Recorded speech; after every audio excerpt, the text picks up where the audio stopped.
வெண்பருத்தி நூலெடுத்து வாய் வெடிச்ச பூவெடுத்து நான் அணிஞ்சிட தொடுத்து வச்ச நடினமான மாலை இது.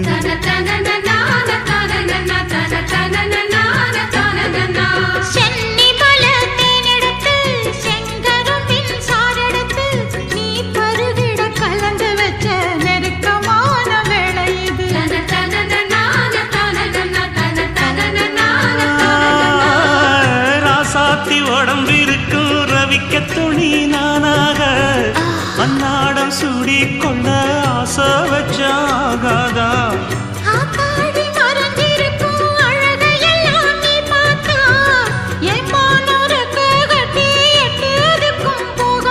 அடிச்சி சக்கரையே எட்டி நீயும் நிக்கிறியே நான் ஏங்கி ஏங்கி பார்க்கிறப்போ